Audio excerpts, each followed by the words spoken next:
And away we go. It's time now for the DFS Early Bird, the Saturday edition. Dan Trafford, Eric McPherson, you know him as your old pal EMAC.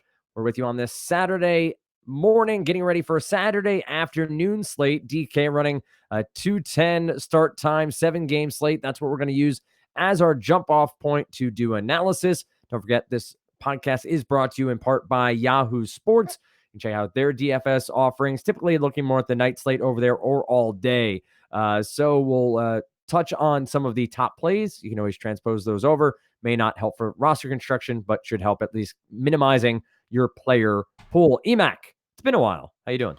It has been. I got to follow along with your Twitter adventures on your vacation, and I gotta ask: were you actually spotted at a theme park down there in Florida by one of your fans? Because all of a sudden I saw pictures of you and someone I didn't recognize. Oh, I've talked to him. Yeah. Oh, I know him on Twitter, but I have never seen him in person. So when I tweeted out that I was down there, I got a tweet back from Seth of, "Oh, we're here too. We should run into each other." Like, half joking. And we're walking through Universal Studios. So there are the two parks. There's Islands of Adventure and Universal Studios.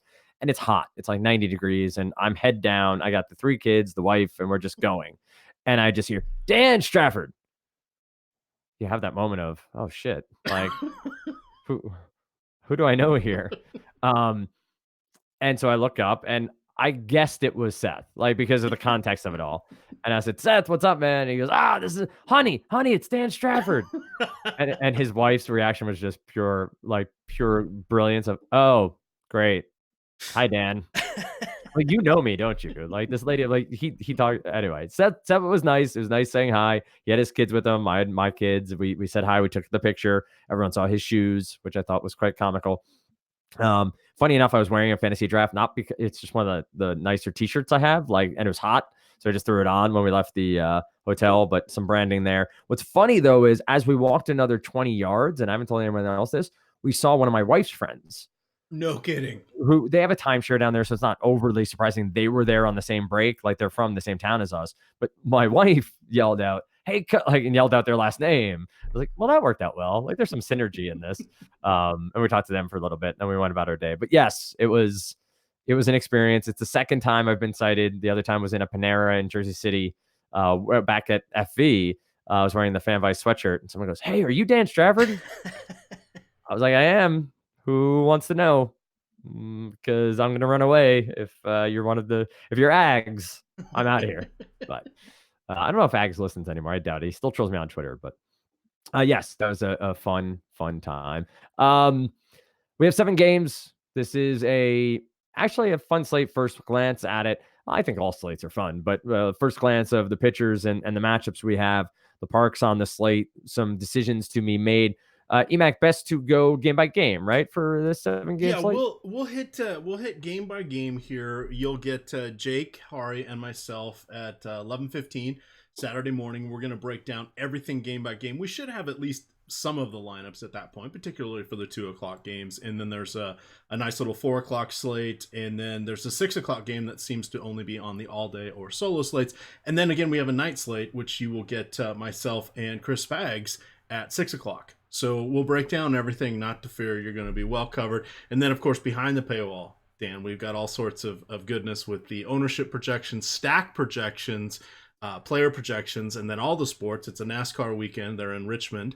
So we've got that on Sunday. We have ownership projections and driver projections for that. We have the same for Xfinity races, which is the Saturday race, which is their junior circuit, if you will, and all sorts of goodness. I noticed we have MMA content, which I've actually been doing okay, just loading up those projections in Fantasy Cruncher, using whatever Josh puts up as his cheat sheet or article to boost a couple guys, and then I hit the button and cash. Isn't that how they all do it, right? Just hit the button and cash. That's what we're told. That's what the commercials told me 5 years ago. But or was it 4 years ago? Who's writing on Saturday? Is Adam still in Nashville? Or Adam is in Nashville, so I'm not sure if it's going to be him or Laffy. Okay. I hung over Adam writing is some of my favorite writing. So I hope it's him. But I hope it's him doing voice to text, because he can only open one eye. Exactly. Complete mess. Just play. Who is it? Just play Bieber. against Houston, maybe not. But let's dive in. So you have Strasburg. Well, let's do Baltimore, Minnesota. I guess we'll go in chronological order here. That makes sense. Baltimore and Minnesota. This is a game, 2:10 start time. A minus 250 in favor of Minnesota right now, as I see it. Over under of 9. Jose Berrios and Dan Straley. Straley procured off the scrap heap from the Miami Marlins. A game that should have some upside for some of these lefty power bats for Minnesota. How do you see this one breaking down? I just want to see what Barrios is up to, because he gets the phenomenal matchup, the gift that keeps on giving, that is the Baltimore Orioles, or as I like to call them, the batters of Birdland. They have not been very formidable, but I do, if I'm remembering correctly, and let me get to the right slate here so I can get some game logs.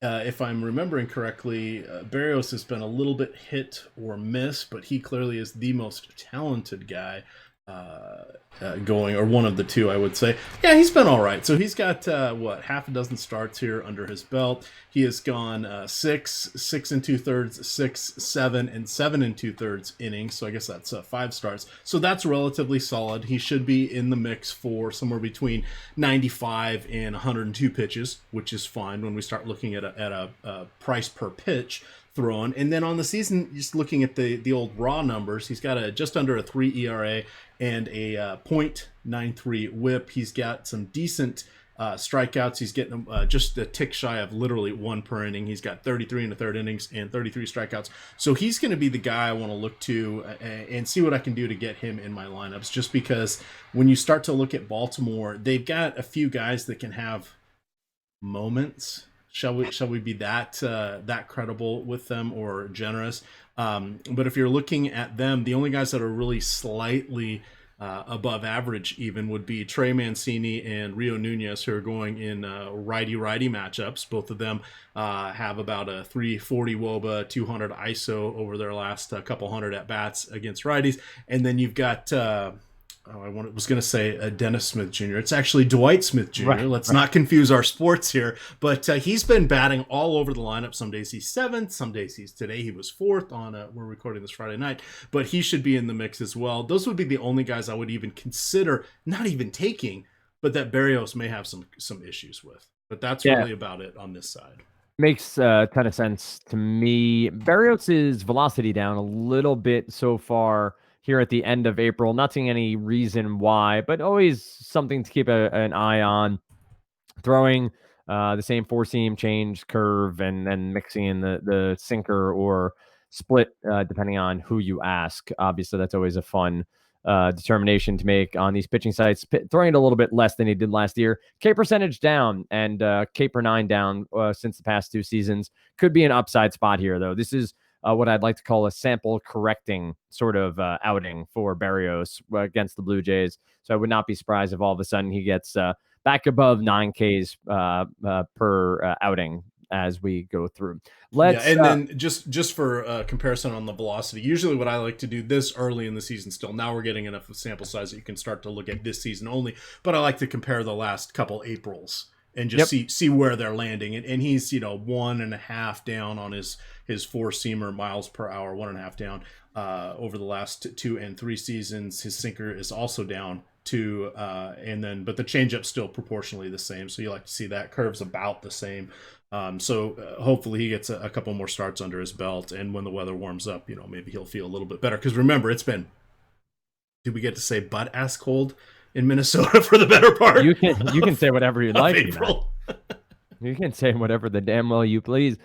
We go next to the offensive side for Minnesota. Clearly, Dan Straley was let go by the Marlins. I know they went with a youth movement, but still, you'd think they would want to keep whatever active arms they thought could help this season for them to at least be respectable. I know they're tanking. I know they're trying to find out what youth they have there, but Straley let go already with a 8+ ERA with the Orioles. This feels like a spot. Kepler, Rosario, Cruz, Buxton has been playing well of late. You look at some of the infielders, a Scope, a Cron, a Studio, if you want to go that way at catcher, third base. Feels like all the Twins will be in play here. Do you agree? Yeah, absolutely. And you've got Straley's made 4 appearances, 2 in the negative, 2 in the positive, 14 2/3 innings pitched, 14 earned runs, hence the nearly 9 ERA, as you mentioned. Just 6 walks, only 6 strikeouts, but hey, 7 home runs so Yep. far in those 14 and 2/3 He innings. is So pitching to contact. batter up, as they say. Yeah. So Twins bats make a ton of sense. And we'll circle back at the end if we miss anybody. And of course, as Emac said, you have the MLB strategy show in the morning. So anything we may have missed herein, you're going to hear from Jake and Emac early on. Cincinnati and St. Louis up next, where we have Tyler Mahle against Daniel Hudson for St. Louis. Taking a look at the quick spread here, -1 Dakota Hudson. I don't know why I said Daniel Hudson. Daniel Hudson was on the Diamondbacks, right? Yes, and I Yeah. want to say Oakland at some point. I Yeah, think. that's right. I'm old. Or is that Tim Hudson? I'm losing track here. We're the two. We are by far the two oldest people at Osmo. That's the best part. Damn it, Jay Walker, come back. Yes, Come back. please. That's amazing. Dakota Hudson versus Tyler Mahle, -130 in favor of St. Louis and 9 over under. Potential rain here, and I should point out potential weather with the Twins game as well. There at Target Field in Minneapolis, but thunderstorms potentially at Busch Stadium. This is a game that I'm going to have to do a bit more digging into, simply of what batters I really want to target. I don't believe either of these pitchers are going to scare anyone away, but are there a specific matchup you like? Is there some upside for either of these arms, or is it purely bats for you in this one? It's just going to be the hitters. Dakota Hudson is very, very bad. He has in his last 210 batters faced, which is reaches back to the beginning of last year. If he had any action there, used a little bit of bullpen work, but 5.1 xFIP, 14.2% walk rate. That is just horrible. Now he's generally a ground ball pitcher, but one of those guys that, as we've mentioned, pitches to contact, does not get a lot of swings and misses. So that bodes well for Joey Votto, at least getting some walks. I don't know if he'll do anything else, but Eugenio Suarez and Yasiel Puig are both excellent against fellow right-handers. You can work in Schebler. Derek Dietrich was not in the lineup on Friday. He could be in there somewhere. And then Jesse Winker, he's finally realizing some of that power that I thought he would. Now, last year, he didn't see it. Now his underlying metrics were sort of there against righties, and he had a 390 WOBA in 260 at bats, but just a 134 ISO, which is not great. This season, small sample size, but but he's got a 277 isolated power in 72 at bats. Now, when you combined last season and the beginning of this one, all of a sudden he's up to, it's not a great 166, but it's a trending upwards 166. And with a few of the stalwarts no longer with the Reds, he has been getting some decent lineup spots. So as long as he's in the top half of the order and gets an extra at bat, hopefully he can coax a double or something out of his opportunities, if not a home run. So that would be nice going against Hudson there. On the other side, of course we love Carpenter, one of our favorite guys to look at.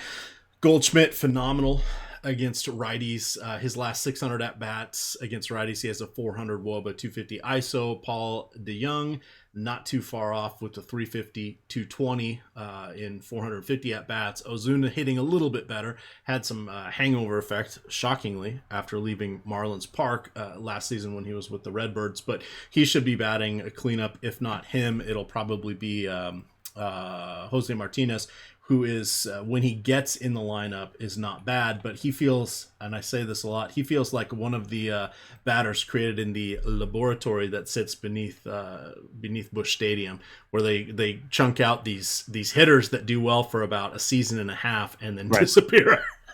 Dan, they disappear, and then they appear on other teams, and they're nowhere near as good. Aledmys Diaz, I'm looking at you, and a host of others. So just keep an eye on that. But then you get someone good like Tommy Pham, who sits on the shelf forever, and then finally gets playing time and has been phenomenal. But he's on the wrong side of his aging curve already, and he's barely had 1,000 major league at bats or 2,000. So anyway. It is amazing with the Cardinals year over year, just their quad A players who excel at major league level. I will point out Dakota Hudson, I think I'm reading this correctly for StatCast, is throwing a sinker, so probably more of a two-seamer, but a split finger, I should say, 50% of the time. And he has an xWOBA on that of 444, an actual WOBA of 497, X slugging of 6. This is bad. This is a bad situation for Dakota Hudson if that's the pitcher you're leaning on most. His curveball is getting mashed as well, but doesn't throw it nearly as much. But that's some good analysis from you, and the numbers back it up. That should be a really solid spot for the Cincinnati lineup. And you had Votto leading off on Friday night. Don't know if they'll go back to the same lineup. I know they've done that a bunch of different times, but Votto leading off, getting that extra at bat on the road would be a really good spot here for Mr. Joseph Votto on this slate. He's 3,800. He's below 4K, and I get it. I know he doesn't hit for a ton of power anymore, but his floor is just so much more solid with the walks he draws than so many other power bats in the game. But let's move on. We have Oakland and Toronto. This is Anderson v. Sanchez, Brett v. Aaron. Taking a look at our over under 9.5. So Vegas is expecting runs here. Do you know the Yankees Giants game? A quick segue here was 6 on Friday night with Paxton and Bumgarner. 6. Oh, wow. I haven't seen 6, I think, since Scherzer Kershaw, and I think that was 2 years ago. I think not a 6 even. We've seen 1 or 2 6.5s this year, but not a 6 even. 6 even, and it's Bumgarner Paxton. It's not like it's Scherzer DeGrom at Oracle Park. It's whatever. Anyway, but consider the offenses, Dan. I mean, you ain't wrong, Mac. 9.5. So Sanchez has looked pretty decent. This is a guy that was supposed to be the heir apparent closer for the Toronto Blue Jays. 5 years ago now, has been back and forth between the bullpen and the rotation. Has had injuries, but he has some sort of pedigree. Was a pretty high prospect for Toronto, and then you have Brett Anderson, who's pitched for seemingly every franchise in Major League Baseball. A lefty who can get in and out of innings fairly well, but doesn't have a ton of strikeout stuff. And I'll look it up directly here, but assume his numbers against right-handed bats aren't the best. And the Toronto Blue Jays have a couple of righties that may be able to do some damage here. What do you like in this contest? I think we, of course, if we start out with the Blue Jays, well, first off, not really interested in the pitchers, especially since it looks like we're going to get the 7 games, depending on weather. So if this was a 3-gamer or a 4-gamer, we'd have to worry about the pitchers more. Brett Anderson coming off a sore ankle, and then Sanchez had a split fingernail or some sort of finger issue. It wasn't a blister, but it was something with his finger, not a broken finger or anything, but he should be a full go. Looking at the Blue Jays here, Justin Smoke, we like him better against righties, but he does have some pop. Randall Grichuk has there's another former St. Louis Cardinal. Yes, sir. Grichuk has amazing power against righties, and he's working his magic against lefties. So I like those guys. And then Vlad Guerrero Jr. should, in theory, be getting his second major league start here on Saturday. And then Teoscar Hernandez is the other guy. I'm not really interested in Rowdy Tellez. We like him better against righties.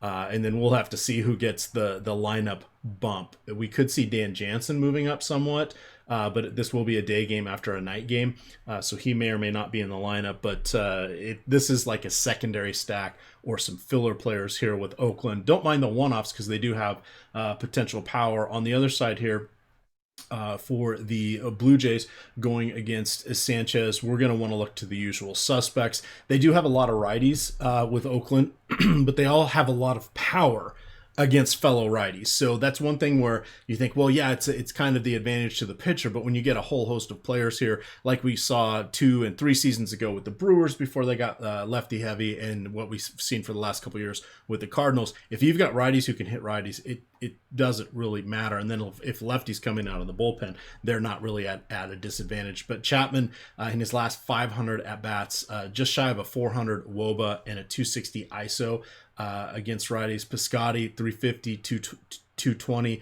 And then Chris Davis, that is Chris with a K, Davis, 370, 302 isolated power against fellow righties. I always hear people saying, yeah, we don't want to take him against righties. No, you actually do. Much like Nelson Cruz, they get it done against righties or lefties. They may not have as many hits against righties, but the power is still there, most definitely. So those would be the ones I would look to. And then potentially whoever they have coming in with the platoon advantage, they may get pinch hit for if they put some lefties in there. But again, secondary stacks on both sides here. All right, let's roll on to Boston and Tampa Bay. This game rained out on Friday. We get David Price and Charlie Morton being pushed. I'm actually going to the game on Sunday, to the Rays and Red Sox. The kids are going to get to run the bases at Fenway afterwards, so I decided to sign up for that one. But we get Price v. Morton.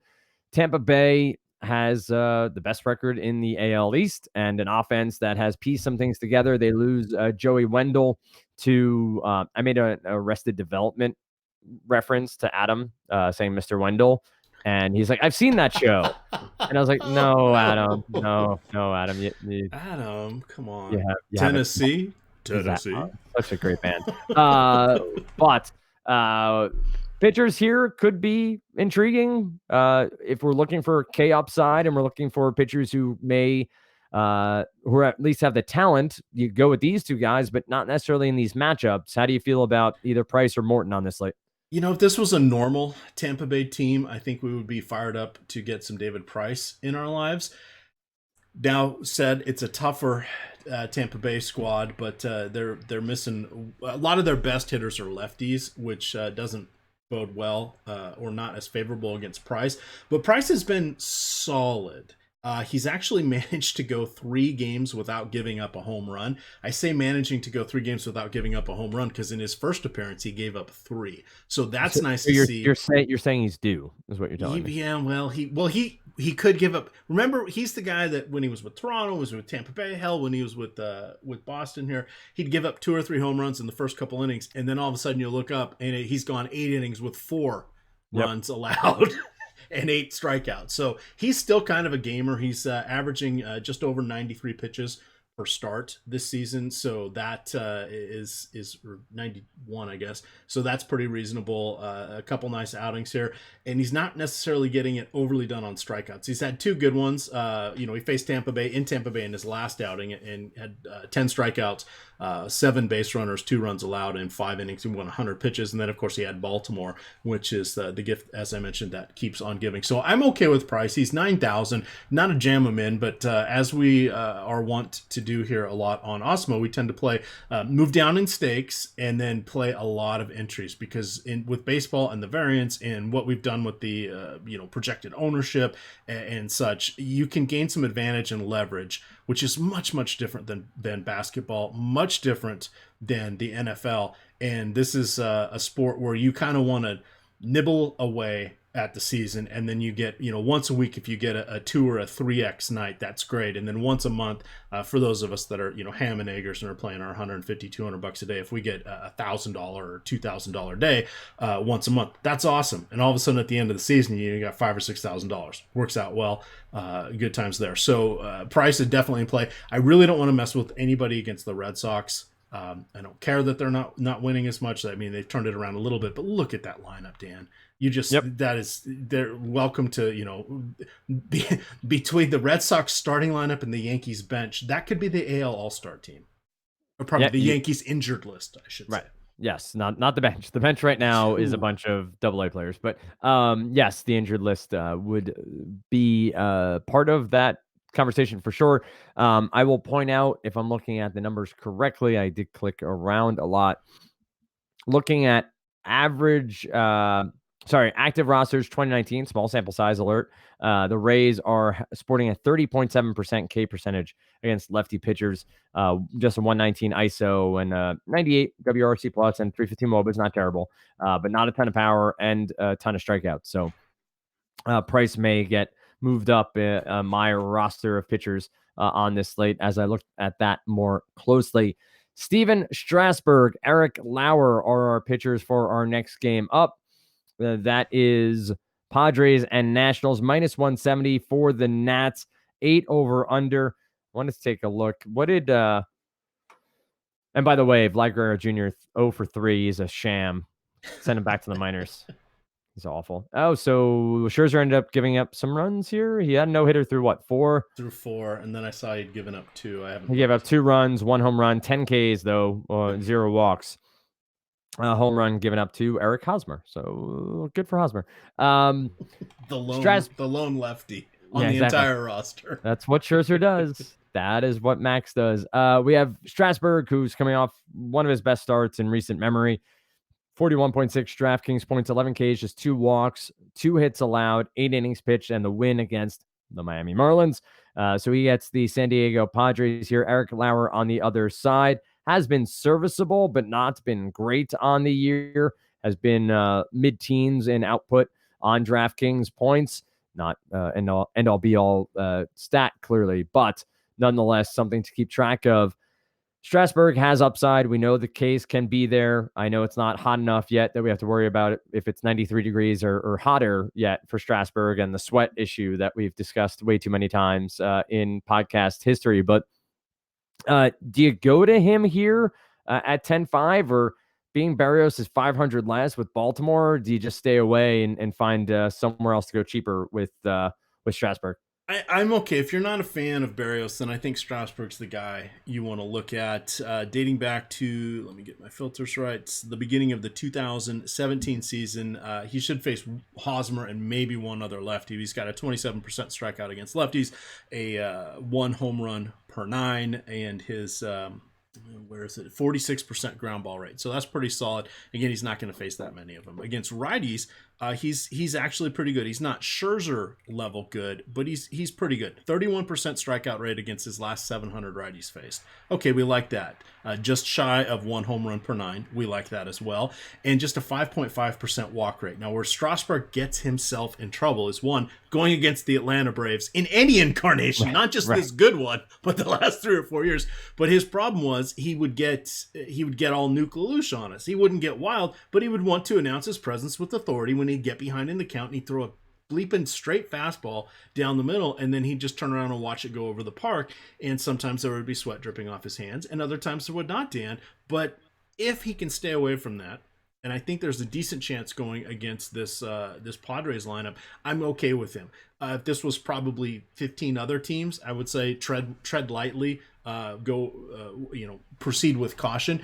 Now, the one thing we do want to mention is that these, let me call it up here, the San Diego righties actually have decent power against fellow righties, but as I just mentioned, Strasburg does not give up a ton of power himself to righties. So we're looking at Machado, of course, is phenomenal. Franmil Reyes is pretty darn good, and Fernando Tatis is decent. So those would be the guys that you could kind of consider. I don't hate them as one-offs because it's baseball and stuff happens, but I really don't want to fly into the potential buzzsaw that Strasburg is. It'll be he's not Francisco Liriano of old, but anytime you're rolling with more than 20 or 30% of Strasburg, we like to say the pucker factor is high. You may not want to watch the game. Yeah, that's one to go do something with the family, go do some yard work, and just let it ride. And come back and find 7 innings, 8 strikeouts, 4 earned runs. Okay, I can live with that. And he got the win. There we go. Exactly right. Off and running with a nice Saturday evening slate. On the other side, we have Lauer. This is a guy that, preparing for season-long drafts, the entire staff, I kept trying to figure out between Paddock and Margevicius and Lauer and just all these different pieces out there in San Diego. This is a lefty, though, and we know that there's still some righty power bats on this Washington Nationals team that feast on lefties. You got Anthony Rendon back in the lineup on Friday night.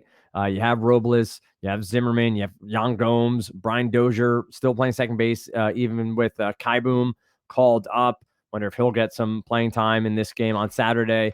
But is this a Nat stack? Is this where we have some 4 or 5 man stacks with this Nationals lineup? I think you can do that. I really do. And my main reasoning behind that is if you start to look at it's going to be all about the key hitters. We want Ryan Zimmerman in the day game after the night game. We're hoping that Yan Gomes is in. Even if Gomes isn't, who's their backup now? It's Kurt Suzuki, right? Yeah. Which he is just fine against lefties. But the key to all of this is Anthony Rendon. If Rendon's in the lineup and Zimmerman, we're good to go. Because Robles is solid, plus he can steal bases. Phenom Soto is magnificent. I mean, most righties wish they could do against lefties what he does himself as a lefty. So they've got some solid guys there. And then Dozier, depending on his price, let's look and see. I think he's still down. I just have yesterday's price sheet up, but he's 3K on FanDuel. That's not great. 37 on DK, not horrible. 73 on Fantasy Draft, and then should be 11, 12, or 12 on Yahoo. So he's okay as a piece because he's the guy that could move up depending on if Eaton's out, Robles is up at the top, whatever it is they're doing is what we'll want to check out. But I think we can look to the Nationals here. I don't hate Lauer as an SP2, but I would prefer Lauer in his home park as an SP2. I'm very, very intrigued to see where the Nats bat Kai Boom. He was ninth on Friday night. If he somehow or another makes his way towards the top of the lineup, he's that talented that I might take a flyer on him. I was nowhere near Vlad Guerrero Jr. I was honestly rooting for Guerrero Jr. to fail. I was that guy on Friday because of the hype that followed him to the majors. Kai Boom, no one's talking about, and so I want him to succeed mightily. Not that I want Vlad Guerrero Jr. to fail in his career, just his first night. 0 for 4 would be fine. Let's continue on here. And wait, Carter has his brother Spencer, right? I think so, yeah. Has to be. But by the rule of transitive Boom, well, I mean, also like Kai Boom is, yeah, it's not exactly it's not Smith. No, good times, Dan. But let's see what that lineup is. And I think EMAC makes a very astute observation about some of the older veterans on this team who day game after night game. It is a later afternoon game, and that game has already gone final or no? No, I think it's still playing now, right? 3-3, top 9. So if it goes extras, you may see even more guys sit just because of day game after night game, but it is a later day game. It's not a 1:05, it's a 4:05 start. So keep that in mind. Looks like the weather clears up there in Washington after some rain on Friday. Up next, we have 2 more games to go? 3 more games? 2 more games. And just to call out, the Nats do play a 1:30 game on Sunday. So some of those guys, if they're going to either sit Saturday or Sunday, is my guess. So just planning ahead, if you see Zimmerman in the lineup on Saturday, he's not going to be playing on Sunday. All right, let's go next to Cleveland and Houston. This game has a 9 over/under -140. Shane Bieber against Brad Peacock. This is sort of the pitchers who are the members of boy bands. You never know their names. It's like the members of NSYNC where you're like, what's his name again? Or maybe I'm dating myself and also revealing that I might know some of the names of the members of NSYNC. But that one's that's Justin Bieber's band, right? Yeah, exactly okay. Right. They sing Hello, Hello, Hello. We go to... Wait, who sings it? I Want It That Way. It's either Backstreet Boys or NSYNC. I don't know which one it is. I'm trying to think. NSYNC sings Bye Bye Bye. That was my bad joke there. Oh, yes. There we go. No, because I saw some clip. I've never watched the show, but Brooklyn 911 has this hilarious lineup where they do one of the boy band songs where he's doing a lineup and he's their detective is with somebody whose brother has been killed. And she says, well, I don't know who he was, or I never saw him, but he was singing karaoke. So he has the lineup go down the line, each one singing a song. I've watched it like 20 times. That's too many times, but it's hilarious. That sounds about the right number of times to watch it. I will have to check that one out. Let's go to Bieber v. Peacock. Again, these are 2 arms that we've talked about in positive and negative fashions when talking daily fantasy. Price point wise, Bieber checks in at 8,100, Peacock at 7,800. So right in the mid tier, below Morton, below Price, but above Anderson and Molly. The matchup for both of them is not outstanding. I know Cleveland's had a rough start to the year, but they do have Francisco Lindor back, getting healthy. What do you take here from this matchup? McHugh is someone that I like in the right spot. This is just not going to be the right spot. As you mentioned, Lindor's back, Kipnis is back. Granted, they still have Edwin Encarnacion, Gomes, Yonder Alonso, Brantley. They're no longer with them, but their lineup is much better than it was for the first 3 weeks of the season. That's going to make it a little tough for McHugh. On the other side, Bieber's going to be going against just an offense that never seems to end when you're looking at their batting orders. I mean, their weakest guys are probably Gurriel, Reddick, or Marisnik still with them? Yeah, whichever is their third outfielder are their 2 worst. Okay, that's really not going to hurt you. And then maybe Stassi or if it's him in the lineup, Chirinos always has a little bit of pop. So I don't really want either of the pitchers here. I think you can find some differentiation plays, one-off, some three-man stacks, depending on what we've got for price. And the other thing that you got to remember is when you're looking at some of the other stacks that you really, really love, like Josh brings this up all the time on the shows, and he's absolutely right. If you stack the Mariners, it's 3 outfielders and 2 first basemen. Right. It's like that is not really giving you the most flexibility there is in the world, but you can find those teams that have, like Toronto or maybe some of the bottom of the order for Oakland, or some of those other teams where you can get these one-off middle infielders, or maybe you do a 4-2-2 kind of a stack, and these guys would pop into that. But otherwise, not really excited about them. There's a nice 4 o'clock set of games. They'll come into play here. I would be okay with matching the field on wherever they're going with these pitchers, but I don't feel confident with either one in their respective matchups. If I remember correctly, was it I've got Brad Peacock up here. What was the... Yeah, Peacock. Oh, yeah, it is Peacock going. Sorry. Yeah. So his last start was... it was disappointing. He did go 5 innings and 84 pitches, but he just doesn't get enough strikeouts. On the season, he has 17 strikeouts in 21 innings, and that doesn't help him. He gets more. He's like a Charlie Morton light, if you will, in that he gets more ground balls and just tries to survive. He's not a guy I'm really interested in this one. Bieber on the other side, he has flashed some talent. He's very, very inconsistent still, and this is just a lineup where it's not going to do him any favors. As we look, he had got his ass kicked in the first game of the season in Minnesota, was solid, like actually good against Toronto, at Detroit, and at Seattle. Gave up just 3 total runs there in 19 innings, but then he went against Atlanta in the last game and absolutely fell apart.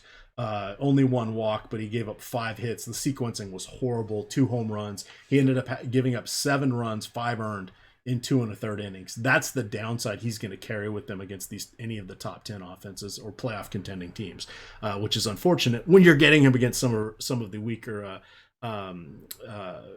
AL Central teams. Will have some spots for him, especially the K heavy, Chicago teams and stuff like that. But this just isn't a matchup that's suited for him either. Yeah, none of Bieber's metrics are matching the hype that came into this season. You look at StatCast, and xWOB is down, slugging is down. The hard hit percentage is way down comparatively to other starters on the elite side. His K percentage is, median. It's right in the middle. Fastball and velocity is okay.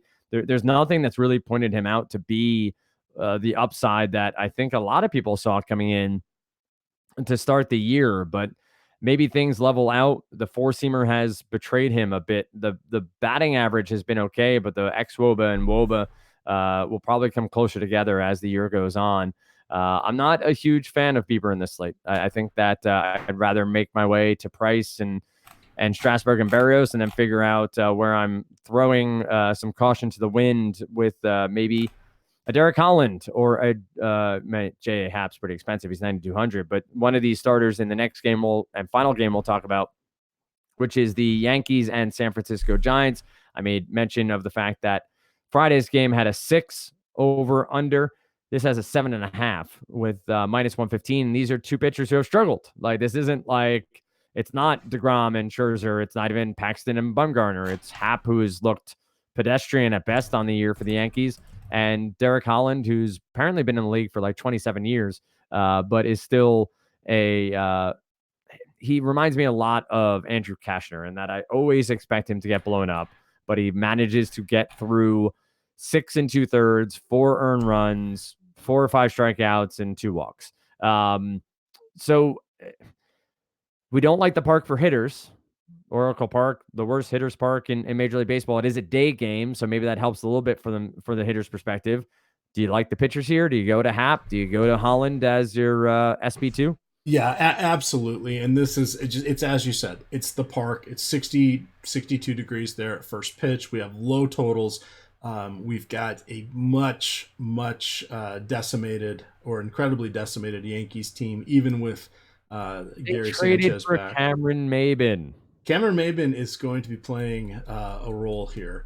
been playing a lot for them. Yeah, so he's someone that tantalizing upside, but what is that? How many has he been in the league? 12 years yet? It's up there. I Oh wow, now the have to Cardinals look. finally dealt Rosen to the Dolphins, so that's a done deal. That's good to see. Oh, good. Let's see. Maben in the league for 12 years. He's 32 now. Yep. He was always up and coming, yet never. Oh, I said never. He had one season where he hit over 270, and that was 315 for Detroit in 350 at bats. He always was a 5-tool player. The last couple years he's gotten, all right, last couple in 2007 he had a nice stolen base year. Most of that was with the Angels, but good God, he's played with Detroit, Florida. No, not Miami. He was back there with Florida, San Diego, Atlanta, back to Detroit, to the Angels, to Houston. I forgot he had a cup of coffee with Seattle. This time now with the Marlins, and now Yep. he's with the Yankees. So he's with Was the it wait, Miami's. He's played with wasn't both he Miami franchises. but wasn't Incarnations. he was on the Indians too, wasn't he most recently? That's where the Yankees got him Oh, from, was was from he? Cleveland. Yeah, Oh. he was on like a minor league contract Oh with yeah, them. I'm just looking Yeah. at Yeah. major. I have him Yeah. at 0 major league at bats this year. So yeah, that it must have been with them. But oh boy, that's all I got to say about that. Oh boy. But I think here's where you can look to for your pitchers. I wouldn't even hate going with both of them, looking for an attempt at boxing the win. Even then, you've probably got about a 35 or 40% chance of actually getting it, because if it's a tie game or if there's a lead change or et cetera, you're not going to get that. But it's not the worst thing to do in this particular matchup here. And we've seen a lot of players, especially in the games, that even though this is a 2 o'clock start for this slate instead of the usual 105 or 107 on a Saturday, they still won't go to the later games for the pitching and or the hitting as well. But I'm absolutely fine with this with these guys. I mean, we've got 14 starting pitchers to look at, and we were tepid on several of them. You can't, if you're going to go Barrios, Strasburg, you're going to be hurting for bats. If you pick one of them, then all of a sudden Holland slots in kind of nicely. If you don't go with either one of those guys, take that slight discount to Hap, roll with Holland, or potentially one of the other discounted options, and you could start working some stuff with your hitters. So that's what I think is going to make this slate fun.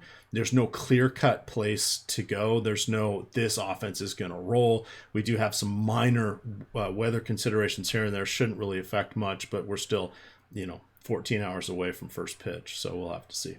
Quickly here, FanDuel has the 7-game slate, so I want to run through the pitching prices for you. Strasburg 11-2, Barrios 10-1, Price 9-5, Bieber 9-2, Morton is 8,800, Jay Happ's 8,500, Holland 81, Peacock 79, Straley's 55, Hudson 63. So does Happ become more intriguing over on FanDuel at 8,500 too? If you're not going to go Strasburg, drop all the way down to Hap. Yeah. Would be the way I would play it, because on FanDuel you really need to double stack your hitters. You really need to go 4-4. Just the way they have boosted the runs and RBIs. So if you're playing on a lot of sites, you need to understand that. On Yahoo, they have not done that. They've tempered down that a little bit, and they've made the individual hitters numbers a little bit better. So you get a little bit more for a home run, and a little more neutral or even slightly suboptimal if you use singles as your benchmark to run a pricing or a points ratio on the other scoring statistics. FanDuel really encourages the stacking. DraftKings to a lesser extent, but you got to worry about the two pitchers there. And then Yahoo, not only do you got to deal with the two pitchers, but stacking is really not necessarily the way you have to go. And with their absolutely unique pricing, you can stack teams, but they're not going to be the players you want, or you won't get the 4 you want. But you can find oftentimes some, like today, I haven't seen what they've done, but I pointed out that the Cincinnati was a really good stack because you got a couple guys that were below $10. Same thing with Pittsburgh. You could get Young Ho Gong and Cervelli. They ended up being 5-6 tonight, but those guys as a two-man pairing and getting rid of your catcher, and you give up your third base spot, but all of a sudden you can look to some better pitchers or get if the game had gone the Boston guys or some of the other guys at the top end of the lineup. So you can't just race over to Yahoo and throw in a lineup. Not going to work that way. But that works in our favor if you start out there, because they 10 max is in any contest that they have. They don't have uploads, so you have to enter stuff by hand. Now I still build my stuff on the optimizers, and they have a search bar where you type in the names and click on them. You can build them relatively quickly, but you can't put in 10 lineups with 10 minutes to go unless you already know what they're going to be. And oftentimes you find a little wiggle room there, and they run slates, Dan, that start with every game. So if there's 1 o'clock games, they'll run 1 to the end of the slate. Then the 2 o'clock games, they run from 2 to the end of the slate. And then their main slates are the same main slates that everybody else has. But if you're playing, in a contest that's 80% full and it's a smaller size one, so you can only get 2 or 3 entries into it, and it's running at 70 or 80%, and you've paid attention, you can dip in there and get some very favorable equity. You still have to put up the points and make the right team. But is it bad spending $5 to win $35 as opposed to playing for a $5,000 or $10,000 prize on the bigger sites, and you put in your $30 and you have a nice night and you get $37 back? Not as fun, Dan. Not as fun. Not as fun. And I think you make a great point. When that pricing is so different, you can't just port it over, but you also need to search for those value plays. You can't just go searching at the top end. And I think that's still one of the things I've said it before. And not that I'm expecting DraftKings or Yahoo or any of these sites to release it, but I would love to see a heat map. I'd love to see a click heat map of where people are clicking on their websites and how often people are actually scrolling down, and how far they're scrolling down, and how much they're searching for names, and because that to me is the data that would be, and not even from a lineup construction standpoint for me, just I would love to understand it. I find it fascinating on the psychology of DFS and the psychology of picking your players, where people may get too into the names they know and the names at the top of the heap and making those prices work rather than trying to find the best values when hand building. Obviously, optimizers help allay some of that when you're letting the computer do that matching for you. Any final thoughts here, Emac, on this slate? No, that'll pretty much do it. But we do have a contest out there. You're going to have to go to my Twitter feed, the Osmo_COM Twitter feed, or the Osmo NBA Twitter feed. We're doing a Fred Van Elite contest, 40-man. It's just $1. We're doing it on DK. But what we're asking is, we're putting up the link so you can join the Osmo DK League. And we're going to start, once we get to critical mass here, and know that we can run out 40, 50, 100-man contests, and that they will fill. Because if they don't fill, they don't resize if it's bigger than 20. But we'll start giving away some week-long, month-long packages. Tomorrow's contest starts at 7:30. It's the 2-game NBA slate. I am the only one that has to play Fred VanVleet. You can play whomever you would like. Whoever gets first gets a rest of season package for NBA. Through the playoffs. Now, that may not seem like a lot. So if you're already an Osmo member and you've got an avatar and you win, we'll give you a t-shirt. We pick something out of the swag store. I'm making that one up right now. Sorry, Rinpack. Sorry, Tom. But I'm making that one. I may be paying for that one myself. But there you go. If you win with an avatar, screw it. We'll give you an Osmo t-shirt. There you are. There you are. And that's going to close it out. Find Emac on Twitter, Emac DFS. Find me at Dan Strafford. It is Emac DFS, right? It's Emac DFS, and I'm within 27 of 10,000.